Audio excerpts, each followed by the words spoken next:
जनपद रामपुर के जिला अधिकारी अंजनय कुमार सिंह ने स्वतंत्रता दिवस के अवसर पर सभी जनपद वासियों को शुभकामनाएं देते हुए कहा कि देश के अमर शहीदों की शहादत के बाद देश को आज़ादी मिली है। 15 अगस्त 1947 को आज़ादी के बाद से अब तक देश में लगातार नवीन कीर्तिमान स्थापित किए गए हैं तथा वैश्विक स्तर पर अपनी अमिट छाप बनाई है। इस दौरान उन्होंने बताया कि अमर शहीदों का बलिदान भुलाया नहीं जा सकता। डीएम ने कोरोना वायरस को विश्व के सामने सबसे बड़ी चुनौती बताते हुए कहा कि जनपद वासियों द्वारा कोरोना वायरस के संक्रमण की रोकथाम के लिए प्रशासनिक स्तर पर कार्य किए जा रहे हैं। आप सभी को स्वतंत्रता दिवस की शुभकामनाएं। बिना इकट्ठा हुए इस बार का स्वतंत्रता दिवस चूंकि बीमारी से संक्रमण के बचाव को समर्पित है। Smart city development corporation limited देश की पहली स्मार्ट सिटी कंपनी बन गया है, जिसने अपने यहाँ इस्तेमाल किए जाने वाले डीजल वाहनों को इलेक्ट्रॉनिक वाहनों से बदल दिया है। स्मार्ट सिटी कंपनी ने पूल वाहन डीजल वाहनों को इलेक्ट्रॉनिक वाहनों से रिप्लेस कर दिया है। पहली खेप में 8 इलेक्ट्रॉनिक 4 पहिया वाहन भोपाल स्मार्ट सिटी कंपनी के बेड़े में शामिल हुए हैं। इससे पर्यावरण के साथ साथ स्मार्ट सिटी पर वित्तीय बोझ कम होगा। भोपाल स्मार्ट सिटी के सीईओ आदित्य सिंह ने बताया कि इन वाहनों को रिचार्ज करने के लिए स्मार्ट सिटी परिसर व अन्य स्थानों पर भी चार्जिंग पॉइंट लगाए जा रहे हैं। इन टर्बो चार्जरों से आधे घंटे में वाहनों की बैटरी पूरी तरह चार्ज हो जाएगी।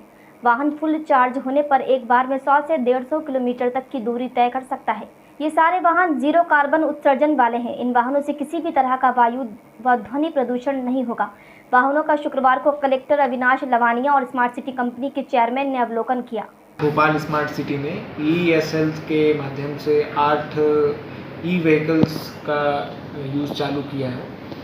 मुख्यतः इसका हमारा जो एम है वो इन्वायरमेंट के प्रति अवेयरनेस और पोल्यूशन कंट्रोल को लेके है। जनपद रामपुर के स्वास्थ्य विभाग की लापरवाही सामने आई है। हरदासपुर गांव में 61 लोगों की सैंपलिंग की गई, जिसमें 2 लोग कोरोना से संक्रमित पाए गए। वहीं गांव के एक युवक पुष्पेंद्र शर्मा ने बताया कुर्सियों को भी सैनिटाइज नहीं किया जा रहा था। ऐसे में वहां पर मौजूद कोरोना से संक्रमित और असंक्रमित सभी लोग उन्हीं कुर्सियों पर बैठ रहे थे।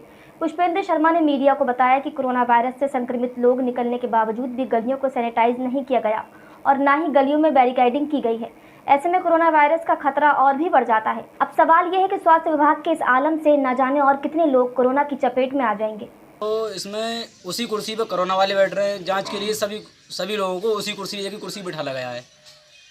इसमें ये होना चाहिए कुर्सी को दूसरे अगर किसी को कोरोना जांच के लिए बैठाते हैं तो उसमें सैनिटाइजर छिड़कना चाहिए। केंद्र सरकार और राज्य सरकार जहां विकास कार्य के लिए तरह तरह के वादे करती है, वहीं विकास कार्य सिर्फ कागजों में सिमटा हुआ दिखाई दे रहा है। ऐसा ही एक मामला जनपद रामपुर के हरदासपुर से सामने आया है, जहां विकास के लिए सरकार करोड़ों रुपए भेज रही है, वहीं विकास कार्य केवल कागजों में ही दिखाई दे रहा है।